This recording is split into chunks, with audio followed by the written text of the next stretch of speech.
Bismillahirrahmanirrahim. Assalamualaikum warahmatullahi wabarakatuh. Selamat pagi semuanya. Selamat pagi Bu Evita, selaku dosen pengampu mata kuliah Kewirausahaan dalam Pendidikan. Jadi pada video kali ini kita dari kelompok 4 izin mempresentasikan mengenai tugas kami yaitu tentang strategi pemasaran produk pendidikan. Boleh di next?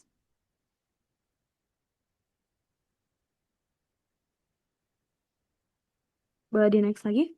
Nah, oke, sebelum kita memulai, kita akan memperkenalkan diri terlebih dahulu.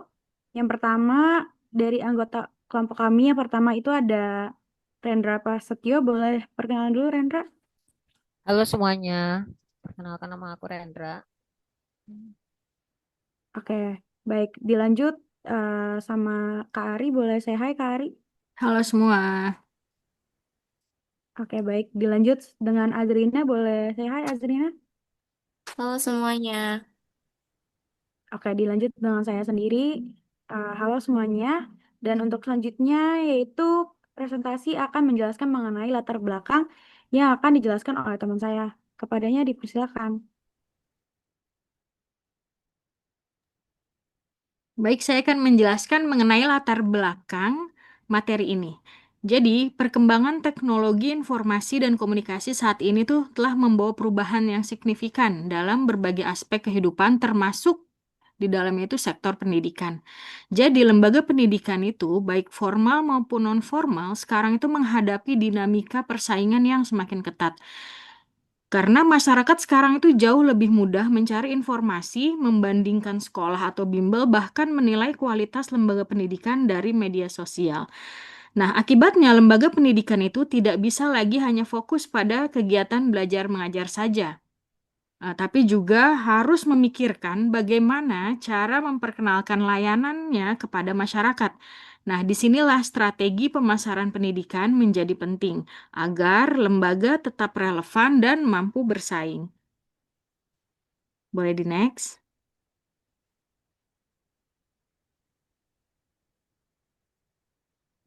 Nah, selanjutnya, jadi dalam strategi pemasaran itu ada namanya segmentasi pasar pendidikan.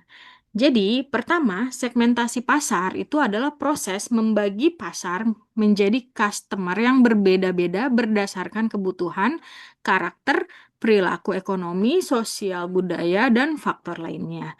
Jadi, setiap calon peserta didik itu kan memiliki latar belakang, kemampuan, dan kebutuhan yang berbeda.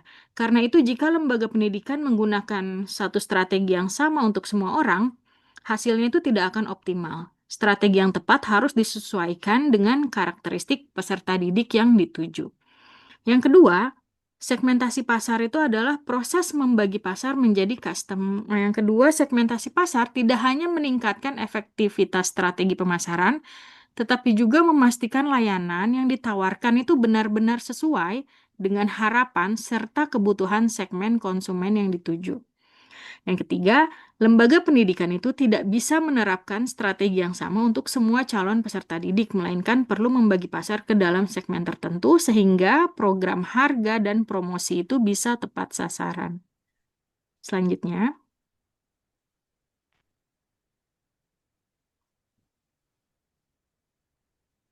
nah, apa sih pentingnya segmentasi pasar pendidikan? Kenapa sih kita harus membagi-bagi ke dalam beberapa segmen? Yang pertama, karena kebutuhan pendidikan itu yang beragam. Jadi setiap peserta didik itu pasti memiliki kebutuhan pendidikan yang berbeda, baik dari segi metode belajar, materi, maupun tujuan pendidikannya. Jadi segmentasi pasar itu membantu lembaga pendidikan menyesuaikan layanan sesuai kebutuhan masyarakat tersebut. Yang kedua, persaingan antar lembaga pendidikan. Jadi banyaknya lembaga pendidikan itu membuat persaingan semakin ketat. Dengan segmentasi pasar, lembaga dapat memiliki ciri khas dan keunggulan yang membedakannya dari lembaga lain. Ketiga, adanya keterbatasan sumber daya. Jadi lembaga pendidikan itu memiliki keterbatasan sumber daya seperti tenaga pendidik, waktu, dan biaya. Segmentasi pasar ini membantu lembaga memfokuskan sumber daya pada segmen yang paling potensial. Nah, yang keempat itu ada peningkatan efektivitas komunikasi pemasaran.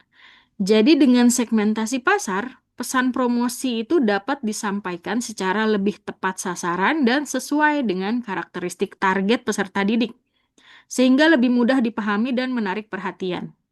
Nah, terakhir ada penyesuaian program pendidikan.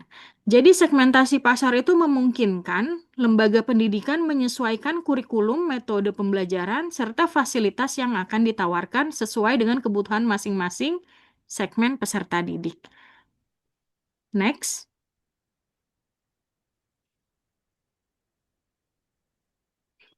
Oke, selanjutnya ada jenis-jenis segmentasi pasar pendidikan.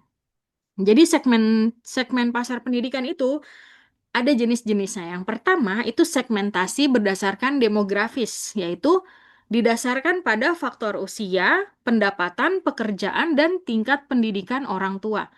Jadi faktor-faktor ini sangat mempengaruhi kemampuan dan pilihan peserta didik dalam menentukan layanan pendidikan. Kedua ada segmentasi geografis. Jadi segmentasi geografis ini melihat perbedaan wilayah atau lokasi tempat tinggal peserta didik. Kondisi geografis itu dapat memengaruhi akses, kebutuhan, serta strategi pemasaran lembaga pendidikan. Yang ketiga ada segmentasi psikografis. Jadi segmentasi psikografis ini mempertimbangkan gaya hidup, minat, nilai, dan aspirasi peserta didik. Jadi dengan memahami aspek ini, lembaga pendidikan dapat menawarkan program yang lebih sesuai dengan karakteristik peserta didik. Nah, terakhir ada segmentasi perilaku.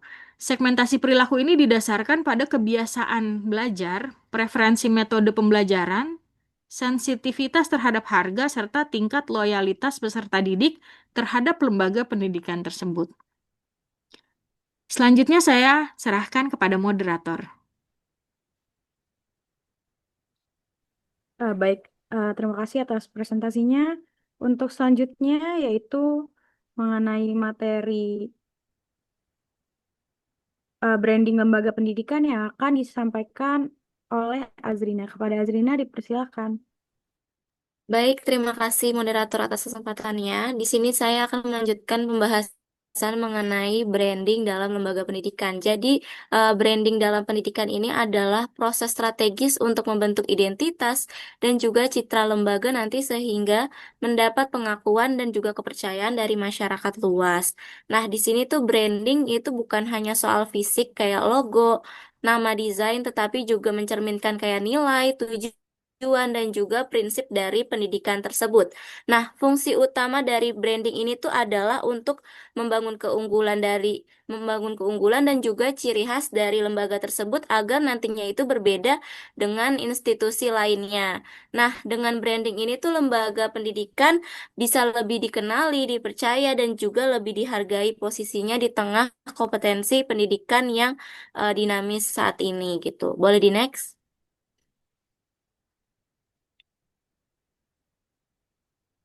Next. Oke, selanjutnya di sini ada 4 manfaat branding pendidik. Sebelumnya di sini ada 4 manfaat branding pendidikan yaitu 4 manfaat branding pendidikan. Yang pertama itu adalah untuk memperkuat posisi lembaga, yang dimana tujuannya itu adalah memperkuat posisi lembaga di tengah persaingan yang semakin kompleks. Terus yang kedua adalah memudahkan masyarakat. Seperti yang kita ketahui bahwasannya dengan ada branding ini itu pasti nanti akan memudahkan masyarakat buat mengenali identitas serta keunggulan dari lembaga tersebut. Yang ketiga adalah untuk membangun kepercayaan dan juga loyalitas, di mana nanti membangun kepercayaan dan loyalitas ini tuh buat semua pihak gitu, seperti siswa, orang tua, guru, hingga ke masyarakat di sekitar lembaga pendidikan tersebut. Nah, dan yang manfaat terakhir adalah untuk meningkatkan daya saing. Seperti yang kita tahu, lembaga pendidikan nanti tuh akan bisa meningkatkan daya saing sehingga nantinya tuh mampu berkembang berkelanjutan gitu. Dari 4 manfaat tersebut, dengan branding yang konsisten, juga lembaga akan dipersepsikan sebagai institusi institusi yang unggul, relevan dan juga terpercaya. Boleh di next? Oke, selanjutnya di sini ada unsur unsur dari branding. Di sini ada yang pertama dari unsur branding yang fisik. Kalau fisik itu adalah seperti logo-logo itu adalah untuk menampilkan identitas dan juga filosofi dari lembaga tersebut. Yang nanti logo itu tuh yang pastinya harus sederhana tetapi memiliki makna gitu. Selanjutnya adalah warna yang khas yang dimana nanti warna khas ini tuh nanti akan dipakai untuk konsistensi di semua media gitu kayak baik dari media sosial maupun dari kayak brosur yang dipakai lembaga tersebut gitu. Nantinya itu nanti akan menciptakan kesan tertentu gitu. Selanjutnya yang ketiga adalah slogan atau moto. Slogan atau moto ini adalah kalimat singkat yang pastinya itu yang menggambarkan nilai dan tujuan dari lembaga pendidikan tersebut. Yang terakhir adalah tipografi dan juga desain promosi, yang dimana seperti yang kita tahu aspek estetika itu tuh yang menjadi membuat lembaganya itu lebih tampak lebih profesional dan juga lebih terlihat berbeda dari lembaga pendidikan yang lain, yang dimana dari empat unsur fisik ini tuh dapat menjadi sebagai daya tarik gitu buat lembaga pendidikan berbeda dari yang lain gitu. Boleh di next?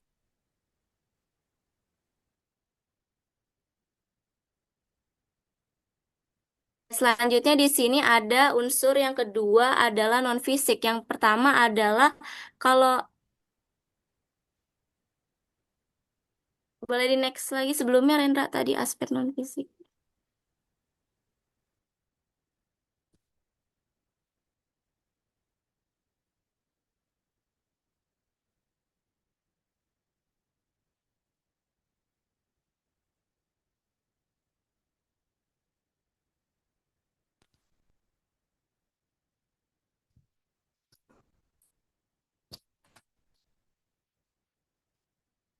Loh, ngomong.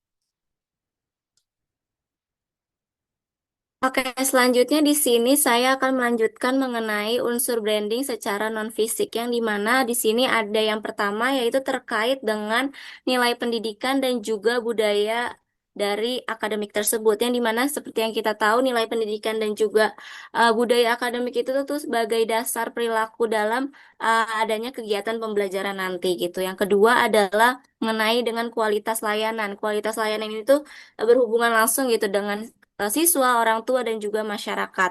Yang ketiga adalah prestasi dan juga reputasi lulusan, yang dimana nantinya itu nanti akan membuktikan bahwa hasil itu tuh hasil dari branding pendidikan, lembaga pendidikan itu nyata.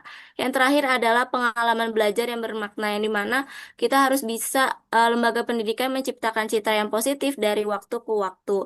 Nah, unsur non fisik itu tuh yang akan membangun kepercayaan nanti jangka panjang gitu. Boleh di next. Selanjutnya adalah komponen dari fundamental branding. Yang pertama adalah brand identity yang mencakup seperti visi misi, logo, filosofi. Dia nantinya itu akan menunjukkan dari ciri khas lembaga.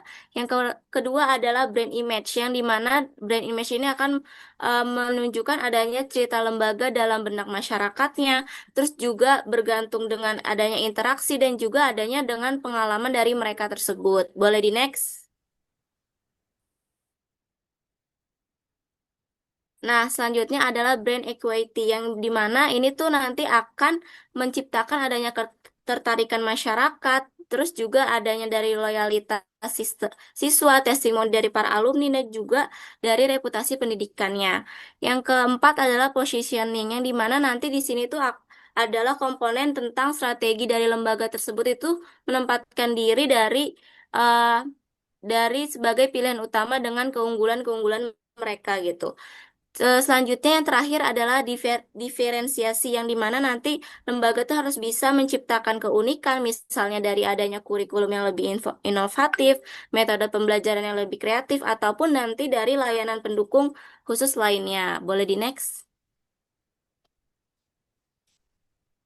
Oke, di sini ada strategi branding yang pertama. Yang pertama itu adalah langkah awal dalam membangun branding yang paling awal adalah analisis SWOT. SWOT itu Strength, Weakness, Opportunity, dan Threats. Yang dimana nanti tujuannya adalah untuk mengetahui kekuatan, kelemahan, peluang, dan juga tantangan dari lembaga pendidikan tersebut.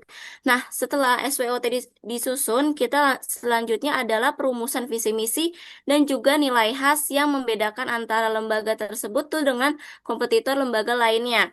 Setelah itu, setelah seluruh nilai itu harus diwujudkan, terus kita adalah membentuk identitas visual lembaga seperti logo, tadi warna, terus muridnya mau dibentuk seperti apa, hingga dari slogan ataupun jargon yang dipakai oleh sekolah tersebut. Nah, kenapa kita perlu seperti itu, identitas visual agar nantinya itu mudah dikenali oleh publik.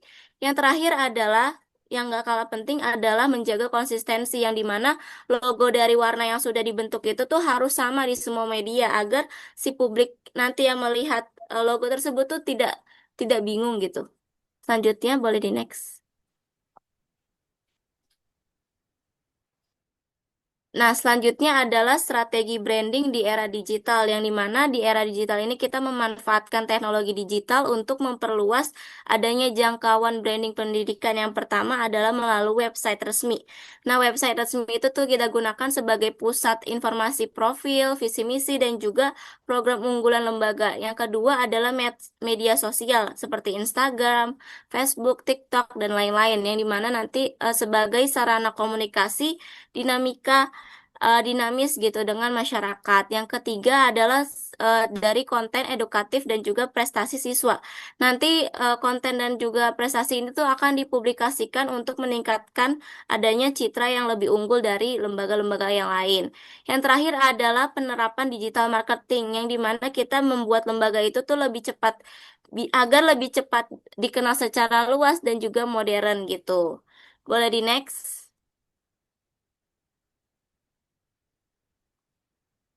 Nah, selanjutnya di sini adalah peran stakeholder dalam branding. Branding itu tuh bukan hanya tugas pimpinan lembaga, yaitu bisa kalau dari lembaga pendidikan tuh kepala sekolah gitu. Tetapi juga harus melibatkan semua pihak gitu. Yang pertama adalah yang pastinya pimpinan atau kepala sekolah ataupun dari kepala yayasan kalau ada gitu. Yang pertama untuk menentukan arah, identitas, dan juga strategi branding. Nah, selanjutnya adalah dari guru dan juga tendiknya, yang dimana nanti guru dan tendik ini tuh akan memberikan layanan yang prima dan juga menjaga mutu pendidikan dari lembaga tersebut. Yang ketiga adalah dari siswa ataupun dari alumni, yang dimana nanti dari siswa itu tuh akan dibentuk gitu adanya duta brand melalui dari adanya prestasi dan juga dari alumni sebagai pengalaman mereka berbagi pengalaman belajar mereka di sekolah tersebut gitu. Selanjutnya adalah word of mouth, yang dimana kita tahu kalau kayak dari sekolah kita tuh bisa dikenal dari mulut ke mulut gitu, dari pengalaman dari mulut ke mulut ini tuh bisa dari pengalaman positif dari siswa ataupun orang tuanya yang nantinya akan menyebar ke masyarakat dan juga nanti akan membangun citra yang lebih kuat dengan melibatkan semua stakeholder tersebut gitu. Branding akan menjadi lebih otentik dan juga lebih konsisten gitu. Boleh di next. Nah, selanjutnya di sini saya akan kembalikan ke moderator.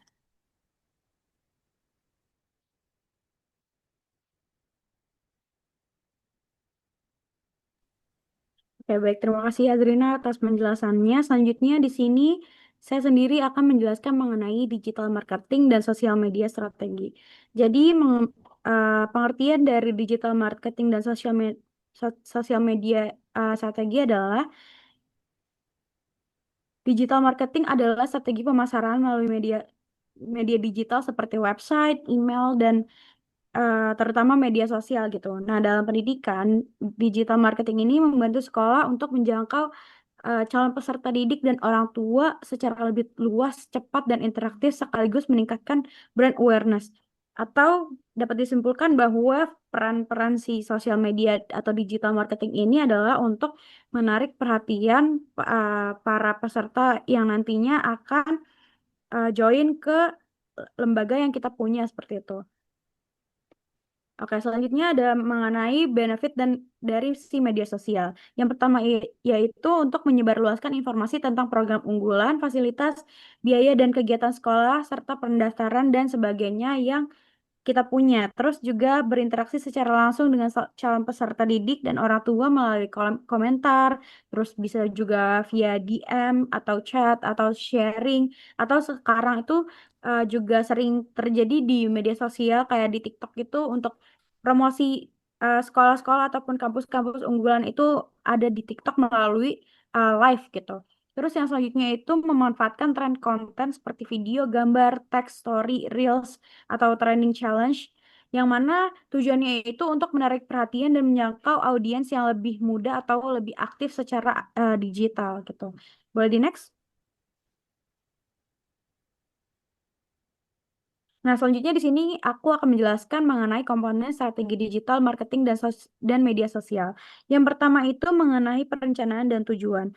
Jadi, yang pertama itu kita harus menetapkan tujuan pemasaran digitalnya. Misalnya tuh kayak meningkatkan jumlah peserta didik baru, terus juga memperluas jangkauan, terus juga meningkatkan keterlibatan atau engagementnya melalui si media sosial ini. Contohnya itu bisa kayak kita melakukan perencanaan atau konten reguler atau menentukan kayak waktu postingnya itu kapan, terus juga saluran apa yang kira-kira kita gunakan untuk melakukan si branding ini. Terus selanjutnya itu ada segmentasi dan juga targeting. Jadi kita itu wajib untuk memilih siapa kira-kira nih target dari calon peserta didik dan juga orang tua dengan segi segmentasi demografi dan geografis dan juga psikologis yang kita minati gitu. Terus juga misalnya kayak sekolah itu mempertimbangkan dari lokasinya juga latar belakang ekonomi orang tua si calon peserta didiknya itu perlu untuk dipertimbangkan gitu. Kayak target marketing kita tuh siapa. Terus selanjutnya itu mengenai diferensiasi atau positioning, yaitu menunjukkan keunggulan kompetitif sekolah. Misalkan kayak kita tuh di situ kita nge-show bahwa di sekolah kita tuh mempunyai keunggulan fasilitasnya seperti apa, terus juga kurikulumnya seperti apa, terus program ekstrakurikulernya seperti apa, dan keunikan tertentu yang memang sekolah kita tuh punya gitu. Agar nantinya konten yang kita miliki itu lebih menarik dibandingkan sekolah lain gitu. Terus selanjutnya itu mengenai konten dan kreativitas. Jadi pengguna konten yang menarik berupa video, foto, ataupun story, reels, ataupun streaming bahkan atau juga bisa melalui testimoni siswa ataupun dari orang tua, informasi biaya dan fasilitas sekolah, itu tuh sangat amat juga diperlukan. Jadi si kreativitas ini juga sangat penting untuk menarik perhatian mereka dan mempertahankan relevansi di media sosial kita gitu. Terus selanjutnya itu mengenai pemeliharaan platform media sosial. Jadi kita tuh wajib gitu untuk menentukan media sosial apa yang paling efektif untuk kita melakukan si branding ini. Apakah Instagram, apakah YouTube, apakah TikTok, atau Facebook, ataupun yang lainnya. Itu tergantung sama target marketing kita. Terus juga infrastruktur komunikasi visual seperti video atau video pendek biasanya juga mempunyai engagement yang lebih tinggi sehingga kita tuh perlu untuk memilih-milih hal-hal tersebut gitu. Terus selanjutnya itu mengenai promosi yang terintegrasi. Jadi aspek produk seperti program unggulan, keunikan sekolah, harga yang terjangkau ataupun kompetitif, terus juga tempat kayak lokasinya seperti apa, terus juga promosi digital atau offline-nya itu juga kita perlu untuk lakukan sehingga semua semua aspek ini tuh harus konsisten dalam pesan yang disampaikan sehingga uh, strategi marketing kita tuh nantinya akan berhasil gitu. Terus yang selanjutnya itu yang terakhir kita wajib untuk melakukan evaluasi dan pengukuran.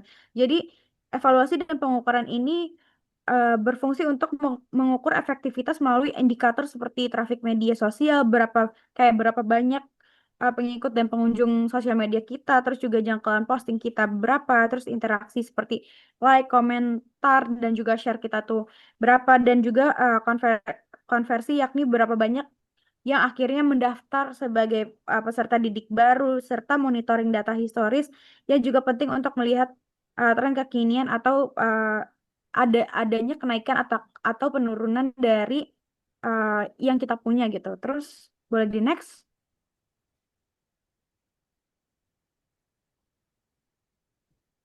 Betul guys, sebelum kita mulai ini udah sisa 4 menit lagi. Berarti nanti pas di Rendra kita ganti Zoom ya. Iya, aman-aman. Oke. Oke, baik.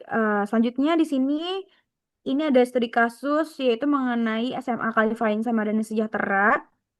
Jadi ini adalah contoh praktis dari penelitian strategi pemasaran lembaga pendidikan berbasis media sosial di SMA Kalifain Samandani Sejahtera, yang mana menampilkan bagaimana strategi media sosial itu diterapkan secara nyata. Jadi di sini tertera gitu platform apa yang digunakan oleh si sekolah ini, yaitu ada Instagram, terus juga YouTube, terus juga TikTok juga ada, Facebook juga ada, dan juga mereka punya webnya sendiri gitu, ada di link di bio Instagram mereka. Terus juga jenis konten yang mereka buat itu juga beragam ya, ada live streaming acara sekolah, terus konten foto atau video kegiatan, terus juga ada brosur digitalnya juga, serta ada testimoni-testimoni dari para peserta didik yang sekolah di sekolah tersebut dan juga dari para orang tuanya. Terus juga pengukuran efektivitas seperti tarif akun sosial media, terus juga jangkauan postingnya, interaksinya, dan juga peserta didik barunya tuh juga ada. Terus boleh di next.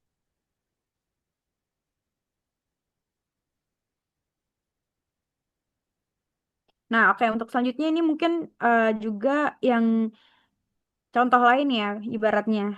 Ini ada dari Himpunan Mahasiswa Manajemen Pendidikan. Seperti yang sebelumnya juga udah dijelasin sama Adriana tadi, bahwa branding itu kita perlu untuk logo, terus juga visual dari sosial media kita nantinya akan seperti apa, konten yang kita buat akan seperti apa. Nah, ini juga di Instagram Hima MP ini udah sangat amat lengkap, dan juga mungkin kalau misalkan kalian tertarik atau mau cek sendiri, kalian bisa langsung search Instagramnya. Terus boleh di next.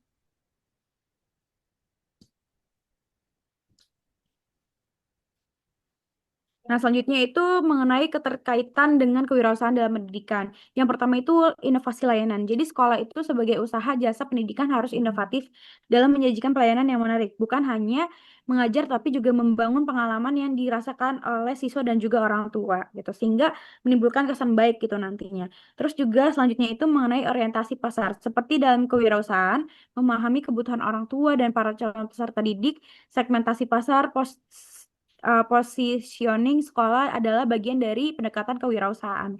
Kayak kita menjual branding kita gitu. Boleh di next?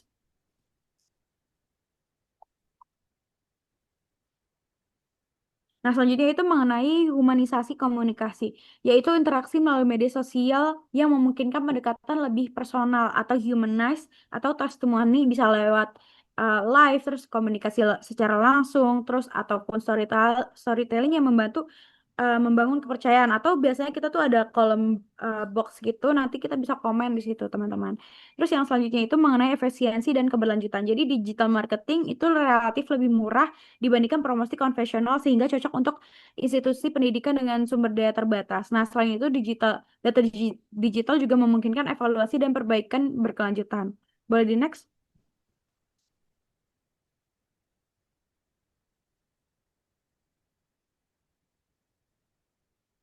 Oke, di sini ada tantangan dan rekomendasi. Untuk tantangan yang paling sering muncul adalah kompetisi digital dengan banyaknya institusi pendidikan yang menggunakan digital marketing juga. Jadi kayak persaingan kita tuh ketat. Terus juga sumber daya manusia yang memiliki kemampuan untuk membuat konten kreatif konsisten dan juga mengelola akun media sosial itu eh, sangat banyak gitu. Dan kita memerlukan orang yang benar-benar paham akan hal itu gitu. Terus juga menentukan konten tetap relevan dan sesuai dengan karakter komunitas lokal seperti.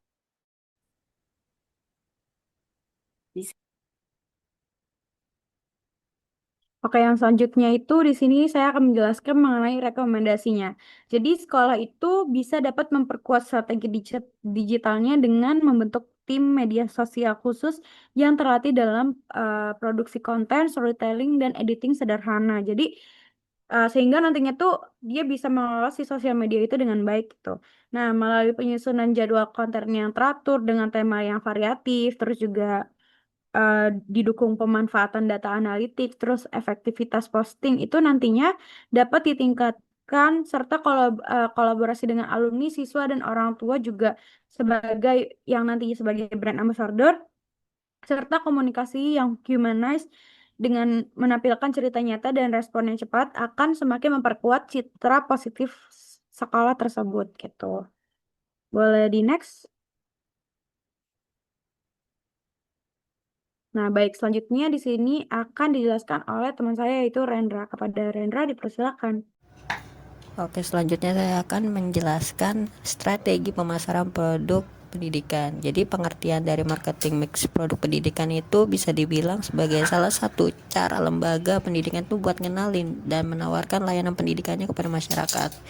Nah, strategi yang digunakan ini digunakan oleh berbagai lembaga mulai dari sekolah formal seperti SD, SMP atau SMA, perguruan tinggi sampai dengan lembaga pelatihan keterampilan. Nah, tujuannya itu untuk menarik masyarakat dan sekaligus memberikan pelayanan pendidikan yang baik bagi seluruh siswa. Nah, sederhananya itu marketing mix itu adalah gabungan beberapa unsur pemasaran yang bisa diatur dan dikendalikan oleh lembaga pendidikan. Jadi unsur-unsur ini itu disusun agar lembaganya itu menjangkau target-target pasar dengan lebih tepat dan mempunyai strategi pemasaran yang jadinya lebih efektif.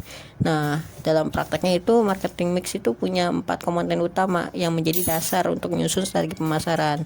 Nah, kalau keempat komponen itu digunakan dengan baik, maka lembaga pendidikan itu akan mudah menarik perhatian masyarakat dan menjalankan pemasaran secara lebih terarah terus lebih efisien tentunya. Oke, di slide selanjutnya itu ada bagian-bagian marketing mix jasa pendidikan. Jadi dia itu ada 7 hal dalam marketing mix yang biasa disebut 7P. Nah, isinya itu ada 4P.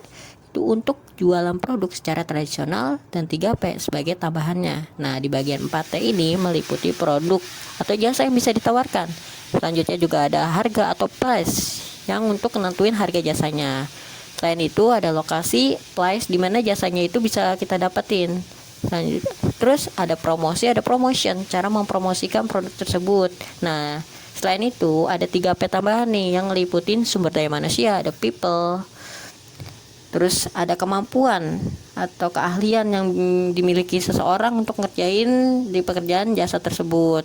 Nah, terakhir nih ada bukti fisik atau physical dividend. Itu fasilitas yang bisa dilihat sama orang ada atau enggak perihal produk jasa tersebut. Nah, dari ketujuh itu merupakan pemasaran umum untuk jasa bidang pendidikan. Nah, penjelasan sebagai berikut. Yang pertama nih ada produk jasa pendidikan. Nah, jadi produk itu sesuatu yang bisa kita tawarin nih kepada orang dengan memperhatikan unsur pasar untuk memenuhi kebutuhan. Nah, pengertian lainnya itu adalah produk adalah proses untuk ngasih nilai guna manfaat kepada pembeli. Nah, dalam proses aspek jasa pendidikan, hal yang dipromosikan ke customer itu meliputi peluang, terus ada citra produk, kualitas pendidikannya yang bagus. Nah, dengan peluang yang menjanjikan, para siswa itu akan lebih gampang nentuin pilihan sesuai dengan keinginan mereka. Nah, sedangkan kompetensi lulusan itu kriteria yang dalam aspek lulusan berdasarkan aspek keterampilan, terus ada pengetahuan dan sikap. Yang kedua itu ada harga jasa pendidikan atau price. Jadi harga itu bisa dibilang itu nilai yang diterapkan sebagai dalam mendapatkan sesuatu jasa atau produk. Barang tersebut itu bisa berupa produk fisik, baik yang masih proses atau tahap pengerjaan, atau barang yang benar-benar sudah jadi. Nah, selain itu jasa itu bisa diterapin nih ke jasa murni seperti ke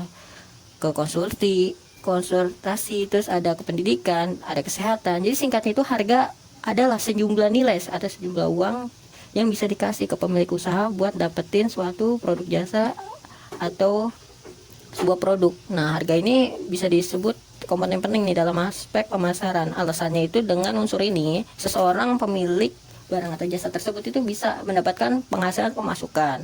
Nah, sedangkan unsur-unsur lainnya itu bisa nentuin nih besaran nilai atau harga untuk menjual harga produk tersebut. Nah, buat tentuin harga produk itu seseorang itu perlu memahami aspek-aspek nilai dalam suatu produk, karena aspek nilai itu bukan cuma uang yang dikeluarin, tapi cuma mempertimbangkan waktu yang dihabiskan, terus usaha yang dilakuin, terus tren perubahan gaya hidup customer yang selalu berubah setiap zamannya. Nah, yang ketiga itu ada lokasi jasa pendidikan atau place. Jadi lokasi itu adalah sesuatu keputusan lembaga untuk menetapin operasional, staf keputusan. Lokasi ini juga harus arah dengan strategi lembaga pendidikan dengan utuh. Kalau ingin menawarkan suatu spesialis aspek program tertentu, maka kita itu wajib nentuin lokasinya sesuai dengan kebutuhan untuk menyalurkan jasa tersebut ke customer. Nah, kebanyakan masyarakat itu akan suka dengan lokasi di daerah perkotaan. Alasannya itu karena lebih mudah dijangkau pakai transportasi umum dan fasilitas akomodasi. Terus transportasi yang dikasih ke lembaga daerah maupun lembaga pusat tersebut. Nah, yang keempat itu ada promosi jasa pendidikan. Nah, promosi. Jadi promosi itu adalah kegiatan untuk memberitahu ke customer informasi terkait penjualan produk ke orang lain atau calon pembeli lewat media sosial buat mendorong customer itu membeli produk kita. Pada aspek pendidikan, promosi itu bisa dilakuin dengan cara menarik, yaitu kepada calon pembeli. Calon pembeli itu siswa atau orang tua siswa tersebut. Jadi promosi itu yang dilakuin dengan cara kreatif dan inovasi. Karena dengan itu dia itu bisa mempengaruhi daya tarik kepada calon customer tersebut. Dalam jasa pendidikan itu, mempromosikan produk itu bisa lewat media sosial seperti media sosial atau media digital seperti radio, televisi, terus ada reklame digital ataupun media yang masih tradisional gitu seperti koran, majalah atau pamflet. Nah, selain ada media promosi tersebut, itu ada juga promosi pendukung lainnya seperti event pameran sekolah, terus yang nantinya kegiatan tersebut akan dipasang dalam berbentuk gambar, terus reklame dari contoh produk-produk lembaga. Selain itu, promosi juga bisa dilakukan dengan cara antar orang. Jadi, seperti lewat publikasi di media sosial, kegiatan sosialisasi, bahkan promosi ini bisa dilakukan dari orang ke orang gitu, atau mulut ke mulut seperti gosip ataupun rumor. Nah, yang kelima itu ada sumber daya manusia. Jadi sumber daya manusia itu orang-orang itu yang terlibat di lembaga pendidikan, mulai dari guru, terus pimpinan kayak kepala sekolah sampai karyawannya itu sangat nentuin nih citra lembaga tersebut. Jadi lembaga pemilihan pemimpin itu biasanya dianggap hal yang krusial penting gitu. Karena tokohnya itu bisa dipercaya buat ningkatin kepercayaan jumlah peminat. Nah, dalam jasa pendidikan ini proses peran tenaga pengajar dan staf itu juga penting, karena mereka itu bukan sebuah penyedia layanan, tapi juga mereka itu jadi bagian tersebut. Oleh karena itu kita harus mengenali nih 3 bentuk pemasaran yang harus diperhatikan. Yang pertama itu ada pemasaran internal. Jadi marketing. Jadi karyawan itu adalah aset utama. Jadi mereka itu harus direkrut dengan baik, terus juga harus dikasih pelatihan dengan baik, terus harus dikasih arahan sebelum mereka itu berinteraksi kepada pelanggannya itu seperti siswa atau orang tua. Jadi keberhasilan lembaga itu sangat tergantung pada lokasi pelayanan karyawan. Nah, mereka itu perlu ditanamin nih dengan rasa semangat dan konsep pelayanan yang baik. Yang kedua itu ada pemasaran eksternal. Jadi di pemasaran eksternal itu lembaga itu harus mampu dibuat nyiapin produk pendidikan, terus buat nentuin harga, promosiin, distribusi yang baik. Karyawan itu nantinya akan berhadapan langsung gitu dengan customer. Nah, itu mereka itu harus ramah, terus harus menghormati kebutuhan mereka, terus memberikan kesan positif. Jadi konsumen yang puas itu bisa akan merekomendasiin lembaga tersebut kepada pihak lain gitu atau orang lain. Dan ketiga itu ada pemasaran interaktif. Jadi pemasaran ini itu hubungan langsung antara karyawan dengan pelanggan yang harus dijaga. Janji yang dikasih ke calon customer dan orang tua itu pasti kita harus tepatin. Kalau misalnya janji nggak ditepatin, konsumen itu bisa kecewa berat dan hal itu bisa merusak lembaga citra pada sekolah tersebut. Nah, yang keenam itu ada bukti fisik jasa pendidikan. Jadi di bukti fisik jasa pendidikan itu merupakan sarana penting nih, sarana fisik yang digunain buat nyampein jasa atau interaksi jasa atau customer. Dan komponen pendukung yang bisa memfasilitasi penggunaan jasa yang kita kasih. Nah, ada 2 jenis bukti fisik nih. Yang pertama itu bukti penting. Jadi di bukti penting itu pilihan dari penyedia jasa, bagaimana sih ngedesain, terus tata letak gedungnya, ruangannya, dan hal sejenisnya yang akan diatur. Nah, yang kedua itu ada bukti pendukung. Jadi dalam bukti pendukung itu, dalam jasa itu sifatnya itu nggak bisa tersentuh dan nggak berwujud seperti kayak pelayanan atau pengalaman yang tidak berwujud. Nah, oleh karena itu, pemilik penyedia jasa pendidikan itu harus mastiin nih bahwa adanya bentuk fisik, memastikan adanya bukti fisik itu dirasain buat meyakinkan para customer.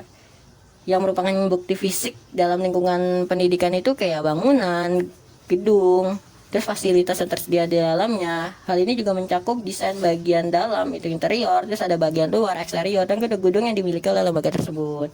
Nah, yang terakhir nih ada proses jasa pendidikan atau proses. Jadi di proses itu langkah-langkah nih, atau prosedur yang biasa dilakuin oleh pemilik jasa pendidikan buat membuat jasa dan penyampaian orang lain. Nah, hal ini tuh mencakup hal-hal seperti customer yang terlibat dalam pelayanan. Faktor utama dalam pelayanan jasa pendidikan itu proses dalam jasa yang diluncurkan kepada customer. Jadi karena seringkali nih pelanggan menilai sebuah produk itu dari penyampaian orang lain, dari aspek keunggulan jasa tersebut. Nah, dalam jasa pendidikan produk utamanya adalah kegiatan belajar mengajar tentunya pada siswa. Maka kualitas pengajaran si guru tersebut itu harus ditingkatin kompetensinya. Nah, kalau diumpamain itu kayak dunia bisnis itu masyarakat harus menilai sesuatu itu memberikan kualitas layanan pendidikan di sekolah tersebut dengan cara mengajar dan menyampaikan materi. Oke, di slide selanjutnya itu ada pemasaran digital untuk pendidikan. Jadi dengan kita nih modal handphone saja atau elektronik yang kita punya itu bisa menjangkau penonton lebih luas dan lebih banyak dengan modal satu klik saja. Jadi di kini media sosial itu seperti media sosial atau aplikasi mobile, website, platform daring itu sekarang itu memiliki banyak manfaat untuk menjembatani instansi pendidikan ya, seperti universitas, sekolah atau lembaga kursus nih dengan calon customer di seluruh dunia. Nah, yang pertama strateginya ada strategi pemasaran berbasis media digital. Nah, jadi hampir rata-rata di zaman sekarang ini instansi pendidikan atau sekolah nih di kota-kota besar tentunya itu sudah menggunakan media sosial buat aspek kebutuhan komunikasi. Apalagi marketing yang terdiri dari media sosial tentunya seperti Instagram, Facebook, Twitter, WhatsApp, TikTok, Threads, terakhir itu YouTube. Dan ada search engine nih seperti media partner, email, LinkedIn. Pada saat ini media sosial itu masih paling paling efektif menjadi strategi. Alasannya itu karena hampir setiap masyarakat di zaman ini itu memiliki dan mengakses media sosial itu dengan sangat sering, terutama pada 3 media sosial terpopuler seperti TikTok, Instagram, Facebook. Nah, media tersebut yang 3 itu dipilih dengan tujuan promosi yang akan ditinjau, terus dana yang nantinya dikeluarin untuk biaya promosi tersebut. Nah, yang kedua itu ada pentingnya SEO dan iklan pendidikan. Nah, dalam ngelakuin digital marketing itu terdapat hal penting nih yang gak kalah kuatnya dengan media sosial. Jadi SEO itu penting karena memperkuat platform media digital, yaitu melalui pengaturan SEO dengan alasan banyaknya masyarakat untuk nyari informasi tentunya lewat Google. Seperti tentunya informasi terkait dengan pendidikan tersebut seperti anaknya, saudaranya atau cucunya. Jadi pemilihan media promosi digital itu didasari dengan tujuan awalnya, yaitu menghasilkan suatu promosi dengan kesadaran seseorang untuk mengetahui informasi dan menaikkan kunjungan pada media sosial sekolah tersebut. Nah, setelah penggunaan itu ada penggunaan Facebook Ads akan membangun nih sikap kesadaran seseorang untuk memperkuat SEO untuk meningkatin jumlah kunjungan ke media digital sekolah tersebut. Media digital seperti website, media sosial milik sekolah tersebut. Nah, yang terakhir ini ada penerapan Customer Relationship Management atau CRM digital. Jadi tahap terakhir ini fungsinya tuh buat mengatur hubungan kita owner sebagai dengan pelanggan ya, atau Customer Relation Manager. Yaitu kategorin langsung jenis pengunjung. Kemudian nantinya setiap orang yang sudah dikategorikan itu akan dihubungi kembali nih oleh sekolah serta memberikan kepastian pada pengembangannya. Selain itu memastikan pengunjung itu akan mendaftar. Terus memastikan pelanggan itu mempunyai sifat mempertahankan daya ingatnya agar pendaftar tersebut itu memberikan informasi atau mengulang informasi nih kepada orang lain. Orang lainnya itu seperti saudara, terus temannya atau keluarganya. Dengan metode ini atau cara ini nih, CRM itu dibilang sangat efektif jika dikelola dengan maksimal. Seperti tidak ada perbedaan, kita tidak membedakan antara pelanggan lama dengan pelanggan baru. Dan hasilnya itu sekitar 20% itu bisa dibilang itu orang tua itu akan menyekolahkan kembali anak-anaknya ke sekolah tersebut. Misalnya kakaknya sekolah di sekolah X, maka adiknya tetap di sekolah X juga gitu. Nah, Itu pelayanan tersebut itu diberikan kepada orang tua, siswa dengan program-program home visiting, terus parents club. Selanjutnya program siswa nih, ada program siswa akhir tahun seperti data progres digital. Terakhir kegiatan yang dilakukan siswa selama 3 tahun itu di sekolah. Nah, dengan metode ini yang akan dicapai tujuan marketing pendidikan sekolah tersebut, dan sekolah hadir atau peduli terhadap kebutuhan customer sehingga bisa nimbulin rasa kebersamaan kepada siswa tersebut gitu. Nah, dengan proses CRM ini, tim marketing digital itu akan membuat nih analisis data untuk memperoleh yang diperoleh nih dari berbagai macam media platform tersebut untuk kebutuhan tahun ajaran selanjutnya. Nah, data yang tersebut didapatkan itu akan disimpan menggunakan Google Contact untuk nantinya memenuhi kebutuhan tim digital marketing untuk di saat data-data tersebut itu dibutuhkan. Sekian, terima kasih. Saya kembalikan ke moderator untuk membaca kesimpulan.